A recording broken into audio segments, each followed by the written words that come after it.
Hey guys, welcome back to another video. I'm glad to say that I've seen all these Spider-Man movies, so I'm going to be ranking them from my personal favorites to least favorites. Spider-Man is one of my top superheroes, so I hope I do him justice. I'd like to say none of these movies are bad. Some of them just aren't as good as others in my opinion. Speaking of opinion, these are my opinions, so be respectful in the comments. Anyways, let's get right into it. Last place is going to have to be The Amazing Spider-Man 2.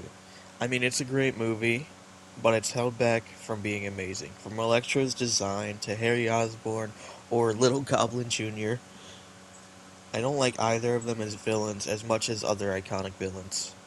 Also, I really like the second half, but the story about his parents take up a lot of time, and I find it kind of boring in the first half. Peter and Gwen's romance, however, is the best romance in the Spider-Man story to date in my opinion. Miles and Gwen might take the next spot in the next Spider-Verse though. Also, the suit is spectacular, defined by a more modernized and well thought out design that Andrew Garfield fits perfectly. But with all the good things about The Amazing Spider-Man 2, it's outshined by the bad. Let's get into the next one.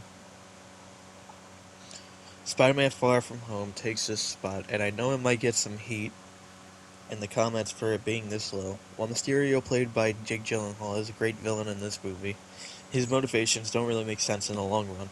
I like that Tom Holland had come into his own as Spider-Man by the end of the movie, but it doesn't feel really earned. He trusted Mysterio way too easily as well, like he just wanted to throw his responsibilities as Spider-Man away to go flirt with Zendaya. Also, it's weird not seeing a Spider-Man movie that takes place in New York, but it's a welcome change. I like the red and black suit, reminds me of my other favorite Marvel character, Deadpool. Mysterio is brilliant, and I can't say good enough things about this movie, but it's still not up to par with these other choices.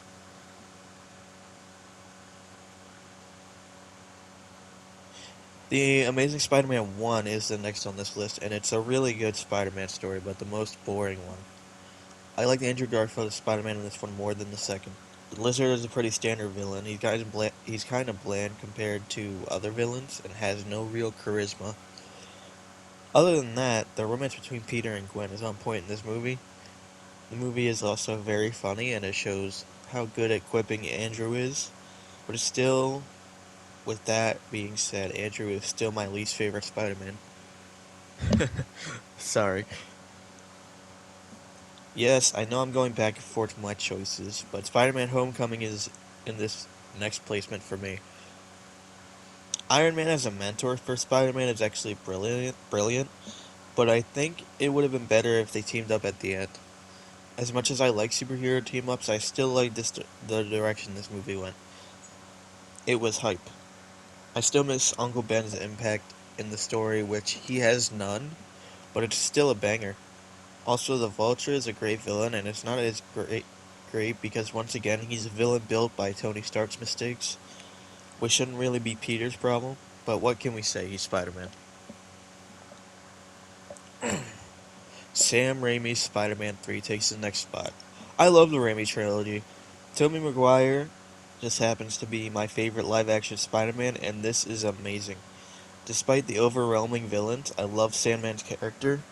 The twist about who killed Uncle Ben is great. These movies are also really corny, but that's the charm of them. You realize I haven't mentioned Venom yet. It's because this Venom is trash. Actually, I don't think we've ever had a stellar Venom story in live action. The black suit itself and the way it changes Peter in this film are awesome. Up until he lets it go, the movie was really good. Just a letdown in the last half. Also, Harry's death feels unearned because he forgave Peter way too easily. I mean, he almost blew it off his face. Kinda wish I was Harry, not gonna lie. These next choices are gonna be really difficult because it points to choose these over each other. The next one is Sam Raimi's Spider-Man 1. This movie is a perfect Spider-Man origin story. To Willem Dafoe's amazing performance as Green Goblin, to Tobey Maguire's journey into becoming Spider-Man, it's great. The only thing dropping this down for me is that it is very 2002. Funnily enough, it's the year I was born. Some things don't work out and are pretty aged, but besides that, this is a really great watch and very nostalgic. Sony's Spider-Man Into the Spider-Verse takes this next spot. For the first time ever, someone besides Peter Parker is our main story Spider Guy.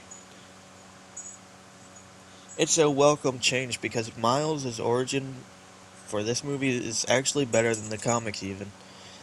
Sony really knows how to make animated movies for Spider-Man. Can't say the same about the live-action movies. Sorry, Andrew. I think that Kingpin is an amazing villain and his motives work so well. The other Spider people are spectacular. This movie is so good, I'm having trouble keeping it in this spot. Also, the music for this one is particularly my favorite soundtrack for any movie. So let's move on before I spend the whole video talking about it. Sam Raimi's Spider-Man 2 is an amazing film. That's all that I need to say, but I'm going to say more. Peter's battle with being Spider-Man or Peter Parker is a look into a psychological turmoil in being a superhero with a secret identity. It's a lot of people's favorites, and I completely understand. Dr. Octopus is my favorite Spider-Man villain. One day that might change, though.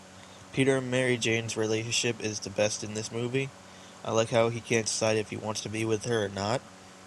It takes her running away from her own wedding for Peter to realize that that she doesn't care if he is Spider-Man.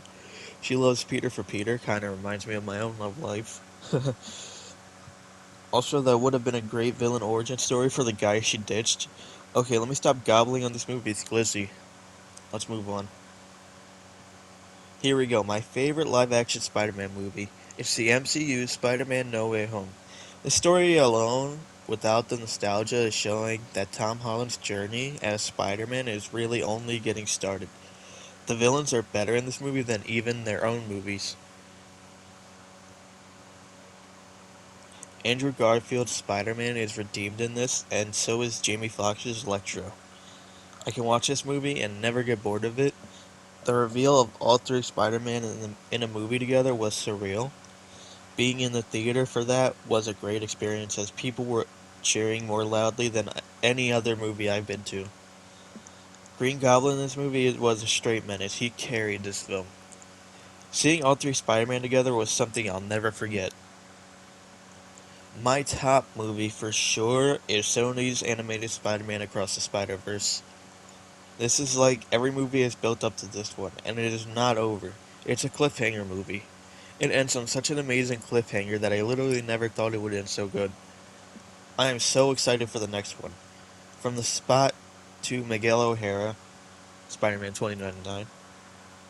This is why Sony makes the best Spider-Man movies. Animation can do so much more than live action, it's not really fair. The connection between Miles and Gwen is so sweet. Everything about this movie makes me want to watch more Spider-Man stuff like the cartoons of the past. The references were even better than the first movie until the second part comes out. This will be my first on the list. Into the Spider-Verse walk so this film could run, and oh boy, it was a marathon.